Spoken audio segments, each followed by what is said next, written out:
Hi, hello. This is the Dharmacast on IMN. This is the first episode. And today I am thrilled to be joined by former Miss India. She's an excellent actress. She's written for the Jerusalem Post and for the Times of Israel. I give you Preeti Upala. Welcome. Namaste, William. Namaste, everyone. How are you? I'm so honored to be here on your Dharmacast. Yes, I am so thrilled to have you on. And um, no, for one, I just want to get started. I've seen you. You describe yourself as a Dharma ambassador. Go ahead and Yes. elaborate on that description of yourself. Well, I'm so blessed because spirituality really is a part of my life. I had it ever since I was very young. And I feel like in some way, I've always been this walking, talking, civilizational embodiment of ancient Vedic wisdom. I didn't know it at the time when I was very young, when I was, doing all the sadhana, the practices and meditation and yoga and reading the texts and all that. But today, when I sort of look at myself and what I am trying to do for the world, who I'm trying to be for the world, I feel like I'm really blessed. I feel like God has given me all the tools to really shine a light, be an ambassador for, you know, this kind of spirituality and philosophy, which is so needed, I think, in today's chaotic world. Um, but I am a certified ambassador in the sense that I can, I write and speak on, spirituality in general, but specifically Vedic philosophy and, the Vedanta, Hinduism and Sanatana Dharma and all that. But I'm certified to speak about these things in public, especially with Sanatana Dharma. So when I say Dharma ambassador, I'm talking about Dharma in a particular context, which is the really where it comes from.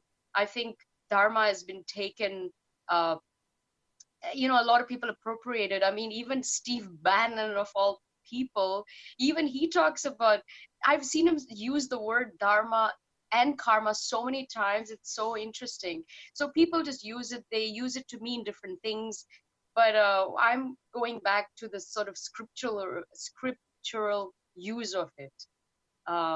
So yeah, but Dharma is really something that is all encompassing and all prevailing, and it's needed more than ever now. We're seeing with all the interesting crises that we're having today. So I'd like to see it really elevated, I think, to a higher level, and people really understand what it is and get engaged with their own dharma. Yeah, and it really it can be a complicated thing. It can also Yes. be a simple thing. It's very it can change to that through to both.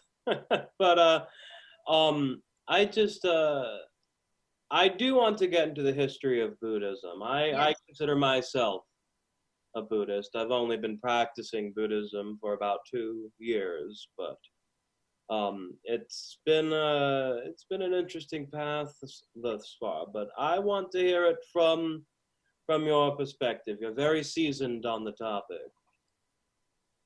Yeah, well, I had the great pleasure of speaking to probably one of the best Indologists and Orientalists in the world. If you ever get a chance, you need to look him up. His name is Dr. Conrad Elst. He's Belgian, and he studied in Belgium as well as in other uh, eminent universities, and he's taught and he's spoken.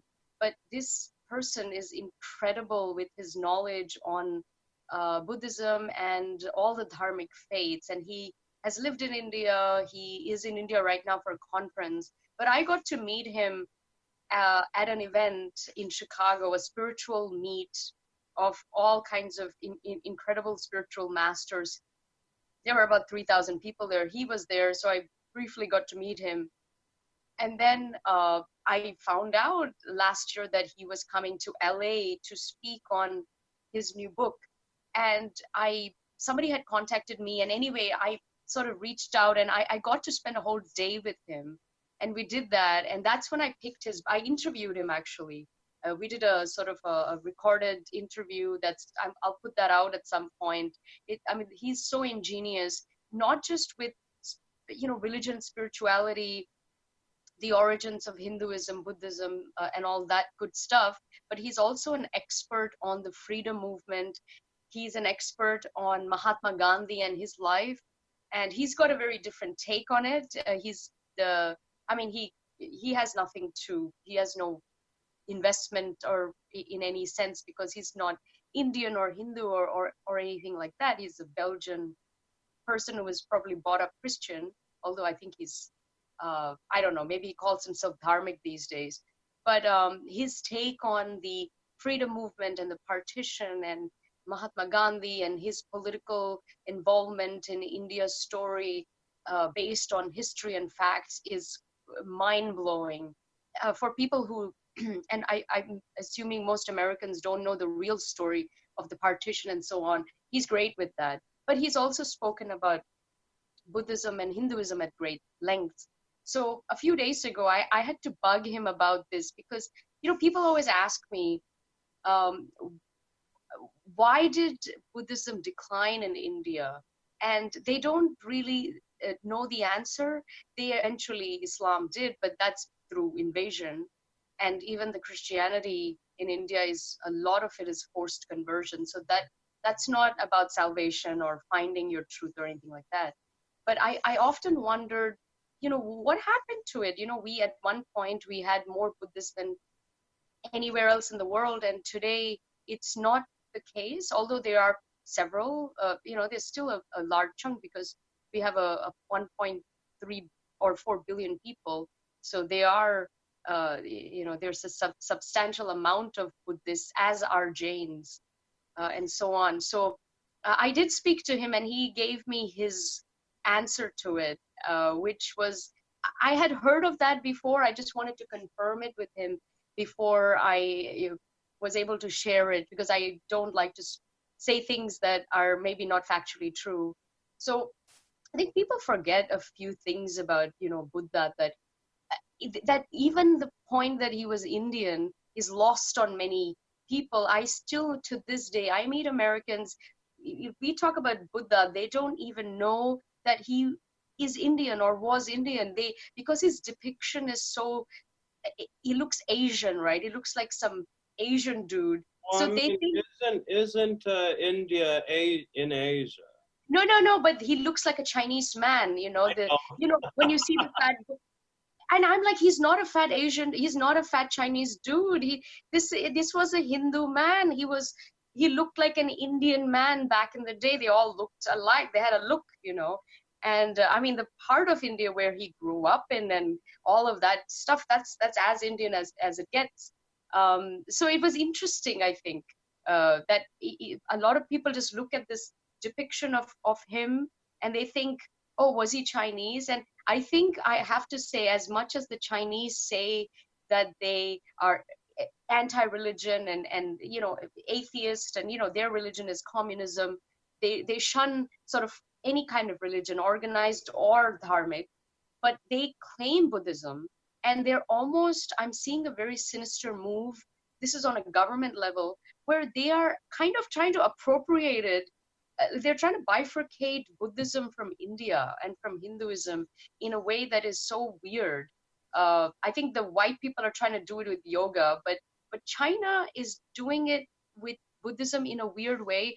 I don't know if they would ever succeed, because you can't dispute that, Buddha was Indian, and he was a Hindu. He was born as a Hindu. He lived as a Hindu, and he died as a Hindu.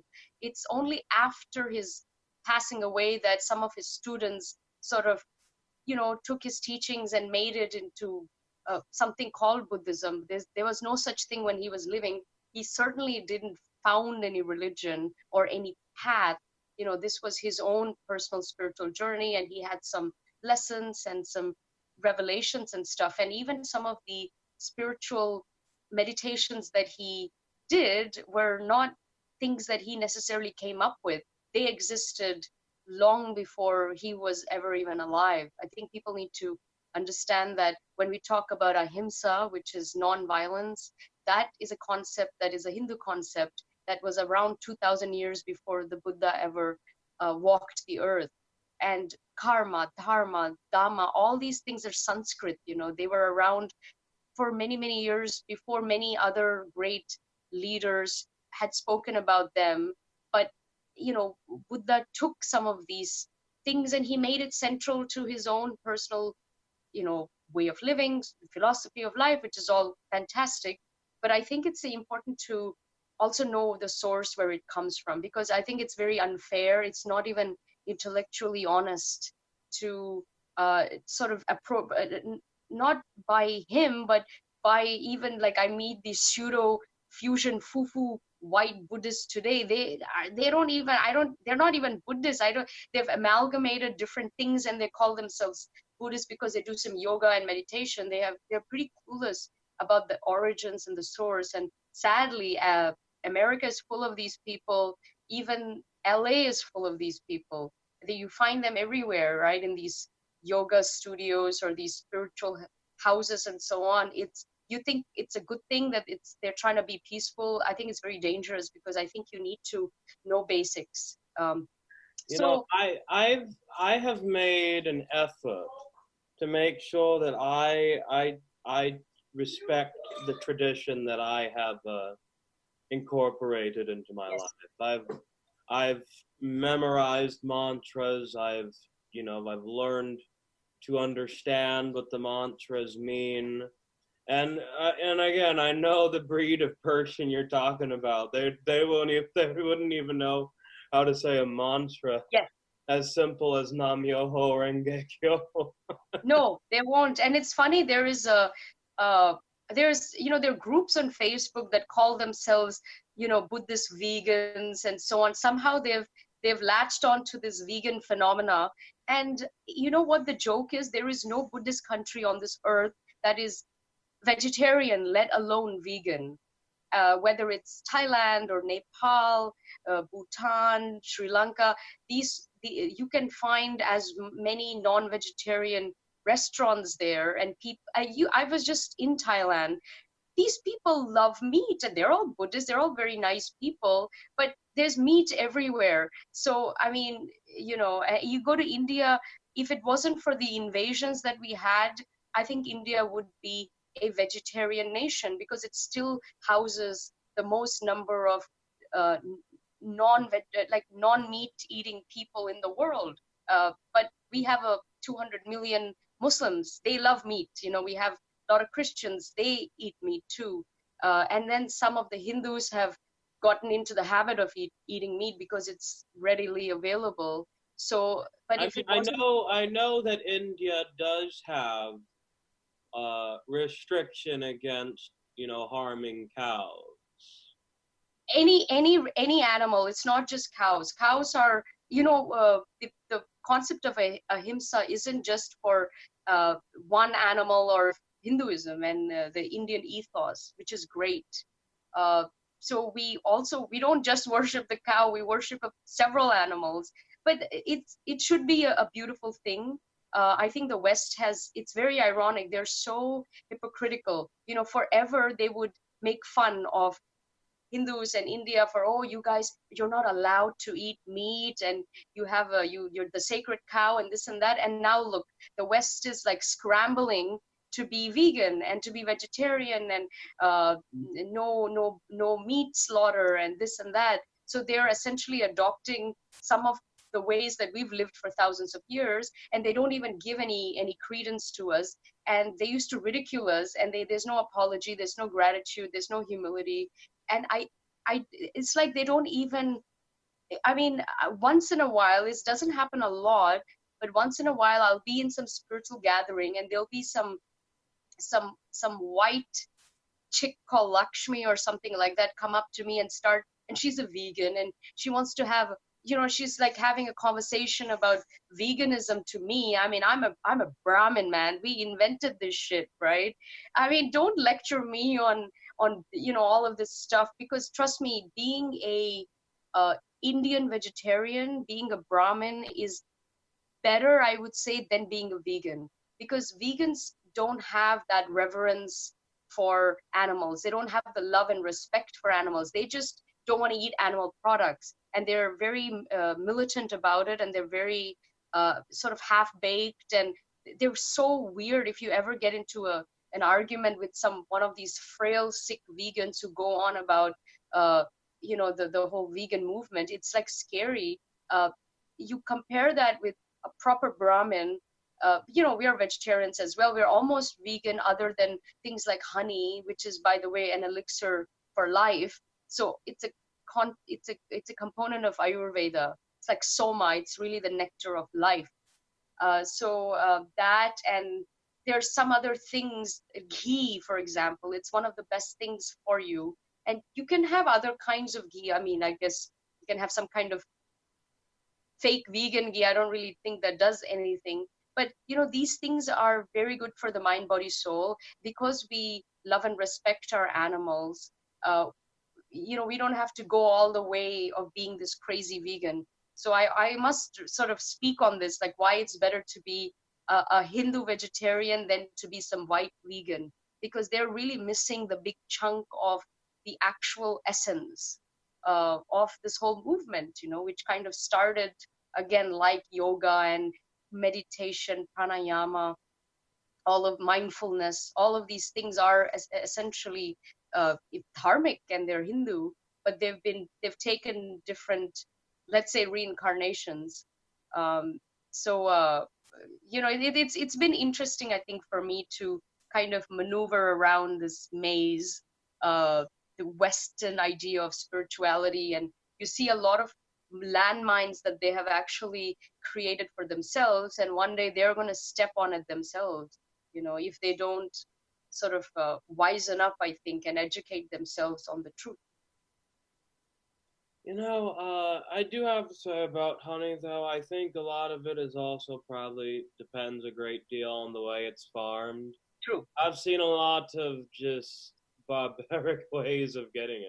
In the West, they're more barbaric than I would say in the East, for sure. I think here also, it's like, in some ways, it's better to be.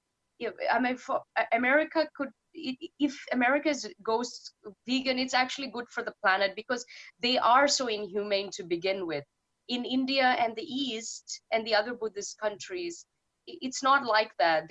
I think the inhumaneness level is not there in the first place. I mean, they have practices, but it's different. The intention and the energy behind it is different to begin with. So if they went vegan, it's not such a big deal.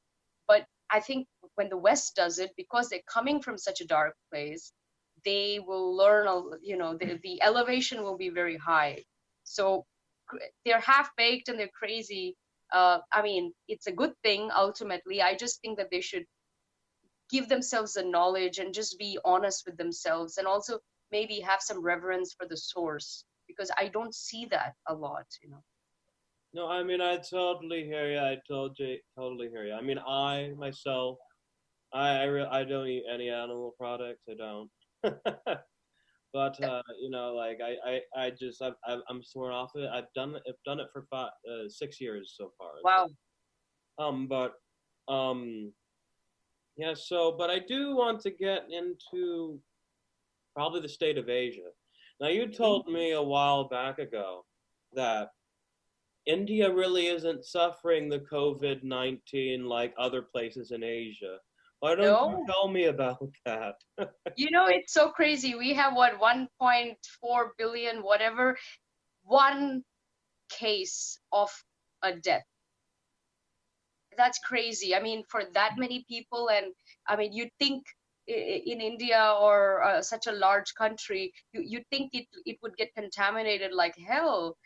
One death, and even the cases, and they have tested everyone. You should see, I mean, I must say the government of India has been phenomenal with this whole situation. They have taken it to the next level. I think it's shown the world how proactive they are, how equipped they are for emergencies, and how quickly they can act.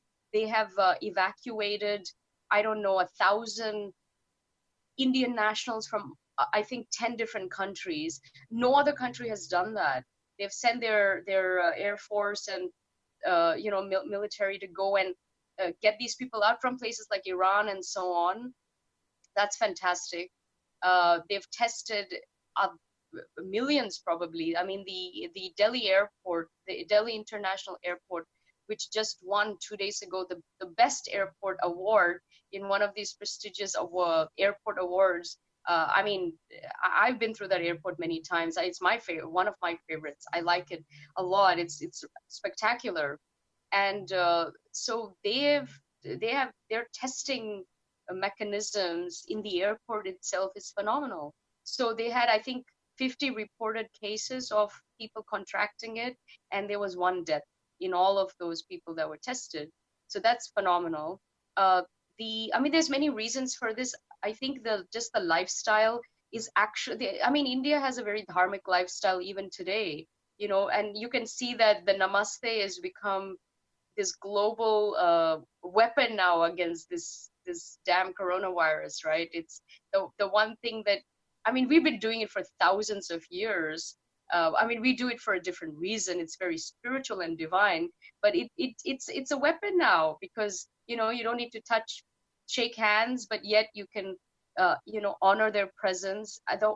From the president of the United States to royal family to all people, I think around the world, including the Israeli prime minister who said everybody should just do the namaste. So it's great to see our culture, kind of being, sort of showcased in that way. But it hasn't affected us for several reasons. One is just a lifestyle. When you look at the Brahmanical way of living or the dharmic way of living, don't eat meat, don't eat dead animals. We don't bury bodies, we burn it. So there's no infection, no contamination.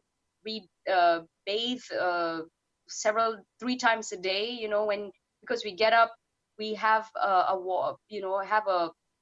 we wash ourselves and we give morning prayers, and then in the middle of the day we do that again, and then before we sleep we do that again. So even today, most Hindus they bathe more. I bathe 3 times a day.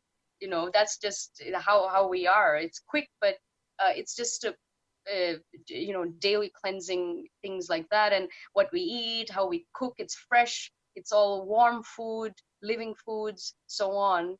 But also the weather helps. I think it's that sort of the warm weather that you have in India is not great for a contamination. The cooler and wetter climates are worse for spreading of viruses. So we are very lucky because you don't want a country with that many people to be infected.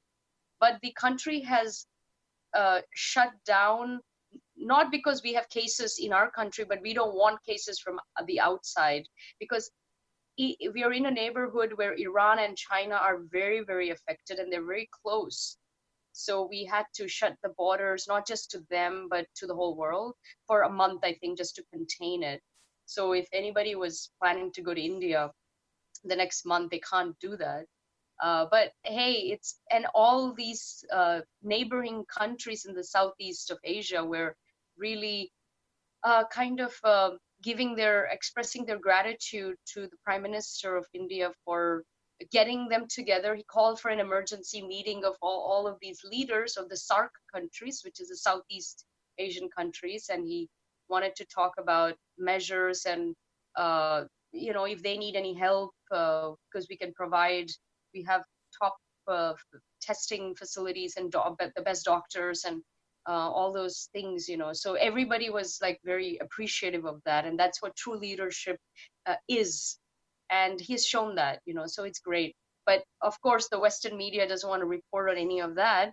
In fact, I don't know if you read this despicable, disgusting tweet that this, I guess he's an economist. He wrote an article a few days ago. His name is Jim O'Neill. And I mean, the guy must be getting paid by the Chinese government, or he's just a racist bigot, I think. But he wrote, his tweet was, um, China's doing a great job of containing this virus. Imagine if this had happened in India. Like, imagine if India had released this coronavirus in the world. That was his tweet, and the backlash that he got, I think globally, was just enormous. I mean, people just shut down this guy's ass like anything. They're like, dude, we will never have pandemics in India. It's not, we're not built for that. And firstly, I mean, why are you congratulating China? These people eat dogs and cats and bats. This is why we are having this virus in the first place. We've had many viruses from many pandemics from China throughout history. Their habits don't lend themselves to a sattvic lifestyle.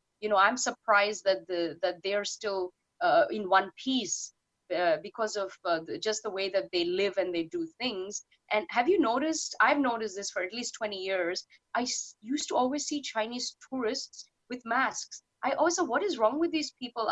I would see this in Australia and in Europe, and I would think, do they think that it's dirty in Australia? I mean, I felt a little offended. I didn't know why they were wearing masks in Paris and Sydney. Now I get it.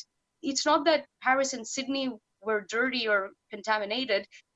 They maybe had an infection that they didn't want to spread, or something of that sort. And good for them for doing that. But I've seen it forever that they always wear masks. And I think perhaps the cat is out of the bag. Maybe they always had viruses and things like that that they didn't want the world to know. But this one just, it's too big now. I mean, People, yeah, I mean, most of them seem like they just come from eating animals in general. I mean, like, yeah, swine flu, H1N1, yeah, mad cow disease. yes. I mean, we didn't have mad cow disease in India. I don't think there was any mad cow disease happening in India, thank God. And people were joking about it. But but this guy, the nerve that he had, and this is the sort of the racism and the bigotry that you see a lot in Western media by these kind of despicable people, and that the fact that they get away with it is just spellbinding. I'm happy that there was so much backlash by not just Indians, but just like all kinds of people from its lifestyle doesn't cause that. Uh, and shame on you for suggesting otherwise. And you should be reprimanding China that why did this happen, instead of saying that they're doing a great job by containing it. They're not doing a great job. They're not containing anything.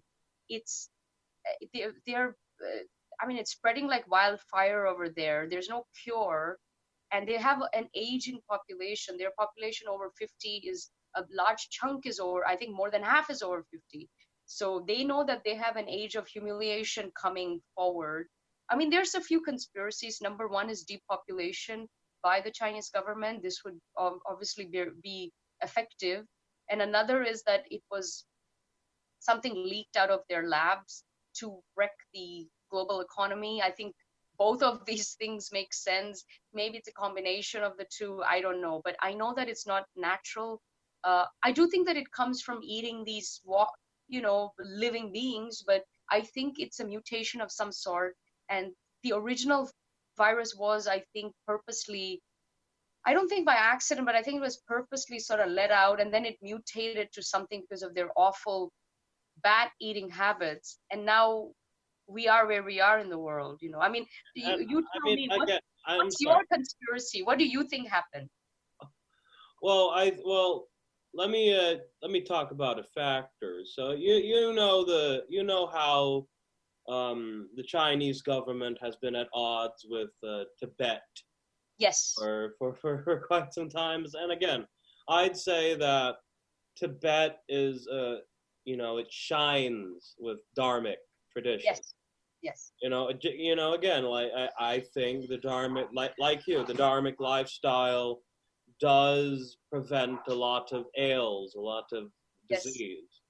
Um, and but again, this disease, it has gotten me like my inner conspiracy theorist has been on fire. Like, might as well just throw me in a cage and call me Alex Jones. Woohoo! I love Alex Jones. I think he's awesome. Poor guy. He gets a bad rap, I think. He is so entertaining. You gotta give it to him. Like, it's He should do stand-up comedy because he's just funny as hell. you know, and again, I don't think he says he's anything more Yeah. than than just a person who does commentary. But a lot of his conspiracies have been spot on. I mean, I used to watch his show. A lot of the things, I mean, look, there is spying going on. There is a lot of sinister things that happen from Chinese government, the US, the FBI, the US government. You know, you think about these wars, we have been lied to, I think, so much. And he had dispelled some of these things, and at least he brought them up, which was interesting. I think some of the things went a little too far, and then he lost his credibility, like Sandy Hook and all that sort of stuff. But a lot of things that he said about big pharma and big tech and big banks and stuff were true. And again, he's exposed a lot of things that a lot of people still talk about to this day. So again, I don't dismiss him as an Yes. outright crazy person. Yeah. He just has a wild personality. Yes. Okay, but yeah, I just What's your craziest conspiracy about it? What do you think happened? I maybe it's a population control thing from. Yes. I don't know. I don't know. I But mean, do you think? I've heard statistics saying it's going to affect 40 to 70% of the population. Now, But that remember, may be fear-mongering statistics, but I'm not it sure. is. But there's a few points to like. I hope it stays like this. So far, look, it's a cold. It's not even a full flu, right? So it's a cold. Uh, People get cold all the time. There are a million viruses around. People get sick, whatever. If you are very old and if you are ill, your immune system, if it's very weak, this thing suddenly affects you more and it can turn fatal. But if a young person, normal flu and stuff, so maybe the actual scary thing about it is it's it you can catch it very people being quarantined or anything like that. uh, it doesn't, I mean, certainly it doesn't affect them, but older people should be wiser and stay at home. I mean, but have you heard the Bill Gates conspiracy? Oh my God, that he funded these labs in Wuhan and he has the patent and this, and now he stepped down. And I don't know. I mean, people were saying these things about polio and all the other vaccines that he came up with as well. What was the real goal of that? So I don't know. I mean, I think he's an enigmatic character. There's more to it, more to him that we know, I think. Okay, so just one more thing about coronavirus, because so interesting. You know that Trump took a picture at Mar-a-Lago with some guy in the Brazilian government who has the coronavirus. Oh my! Maybe he has it. I don't know how It toxic. doesn't look like he has any cold. I think his immune system looks very, very good, I must say. But Biden and Bernie, I'm not sure. Honestly, can you imagine if they both caught it? That would be like the joke of the century, right? I mean, these both of them are they're over 70. They're both ill. One is physically ill, the other is mentally ill. So if they catch it, yeah, good luck. It's I don't know. It's like it's been going crazy, but okay, so I don't know what else to talk about. I mean, You wanted to know about I never answered your question about the why the decline of Buddhism in India. It's actually very interesting, and I just wanted to confirm my story with this Indian Orientalist. And now I got the, well, at least from his perspective. So uh, I'll share with you. This is how the historians have noted this decline. So firstly, uh, it depends on sort of which, um, I mean, Hinduism is quite vast. There's many sort of perspectives to it. But if you ask the purists, they will tell you that Hinduism is divided into two groups, uh, Astic and Nastic. I don't know if you've heard of these terms before, but Astic is any Hindu who takes the Vedas as the supreme knowledge or the ancient spiritual knowledge. The Gnostic group uh, rejects the Vedas. So they're still Hindus, they're still trying to find spirituality, but they don't accept the Vedas as um, the global authority on moksha, enlightenment and all of that good stuff. So in the Gnostic group, you have Charvaks who are atheists, but you also have Jains and you have Buddhists as well. So, um, there is a long time ago, until we had these uh, freedom of religion and religious rights and all that in India, where Buddhism started, most Buddhists would consider themselves as Hindus. And they had no issues with that. Even Jains, even today, many of them, if they're Jains, but if you ask them what their religion is, they will say, I'm a Hindu. And they'll proudly say it, because that's just the way it goes. And even in India today, you can have a family where the parents are Hindu, but one kid is a Jain, one is an atheist, and one is a Buddhist. It's totally okay. They're not in cahoots with anything, right? So you have these two groups, and Buddhism fell into the Gnostic group. So it was a sect of Hinduism, so to speak, from that perspective. And I think there's many Buddhists and maybe many Hindus who also still look at that. I think as time went along, and especially when you look at Tibetan Buddhism, when Buddhism went away from India, I think those people very intentionally wanted a separation. It was more like, no, we are not this, we are our own thing. So that's why Tibetan Buddhism and is very different from the Buddhism that they follow in Sri Lanka. In Sri Lanka, it's more similar to what they do in India. You have the Mahayana and the Theravada, right? Theravada. So the one of the reasons for the decline in India is uh, it was flourishing at one point. See, Buddhism, I don't know, I think it still is very monastic, right? It's about learning. So you had your teacher and you had pupils, and you lived in your monastery, you learned, you had a community. Hinduism was like in every fiber of the society. It was all prevailing, all encompassing. It's not a religion. It was just ancient traditions, ancient wisdom, sort of sprinkled on everything. So it is very different. So when we had the Islamic invasion, oh God, 1,000 years ago or so, they were able to wipe out these monasteries very easily. They destroyed not just temples, but they destroyed lots of Buddhist monasteries and the stupas and temples and all that. So within one shot, the whole thing got wiped out. And with Buddhism to Hinduism.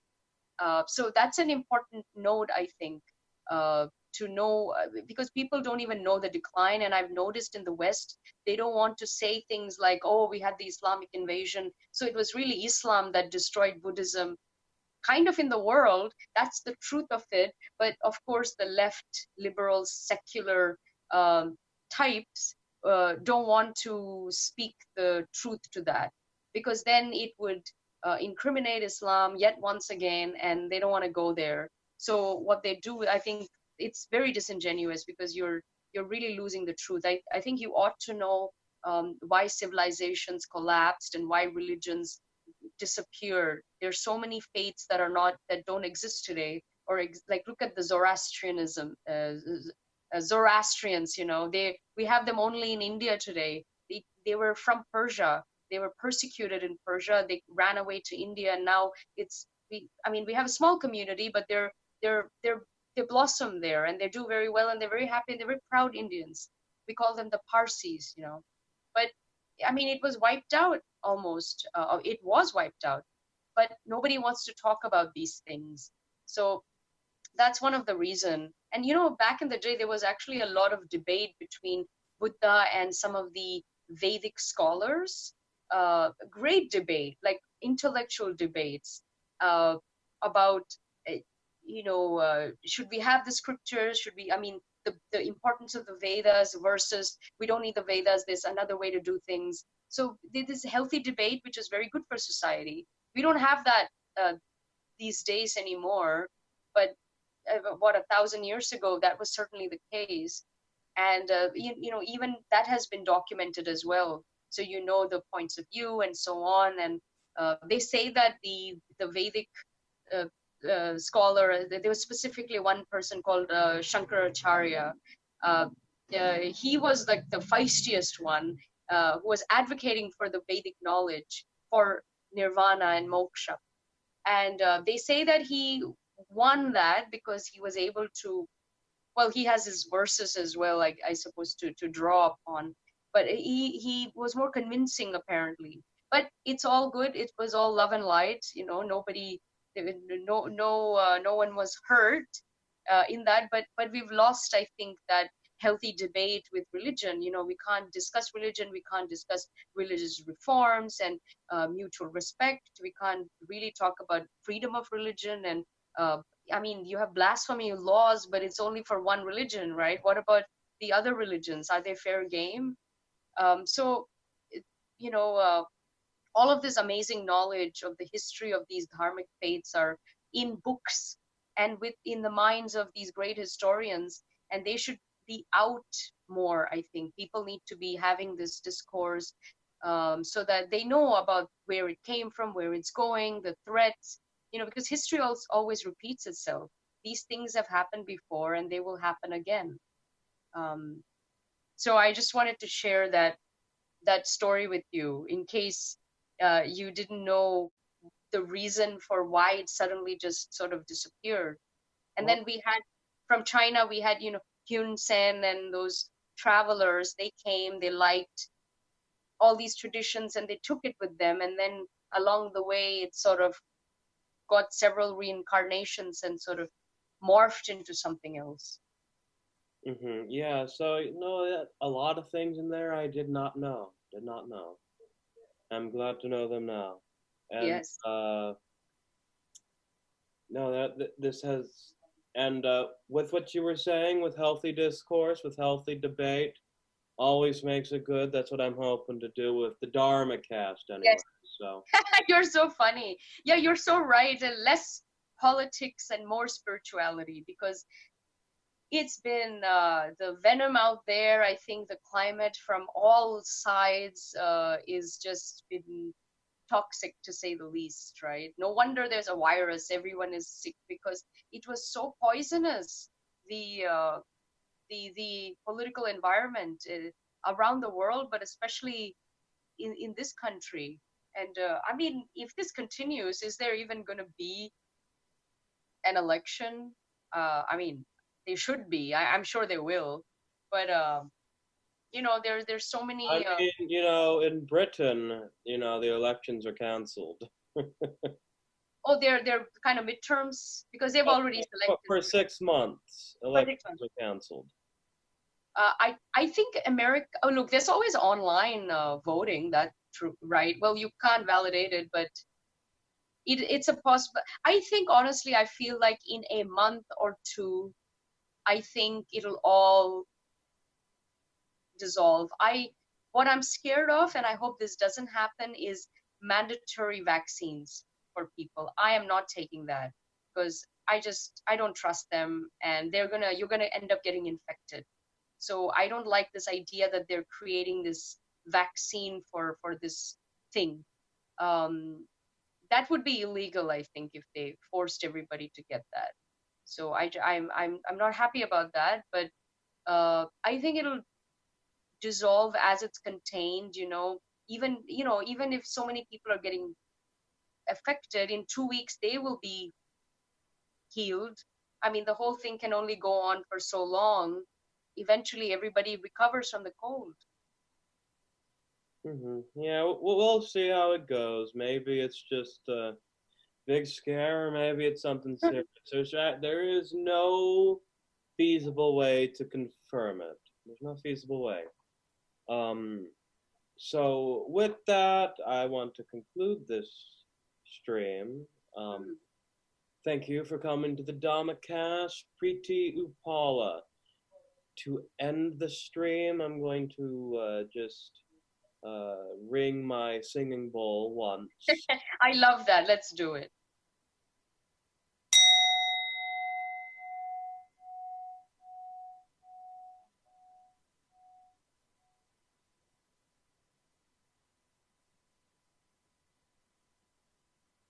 Thank you, Miss Upala, for coming on.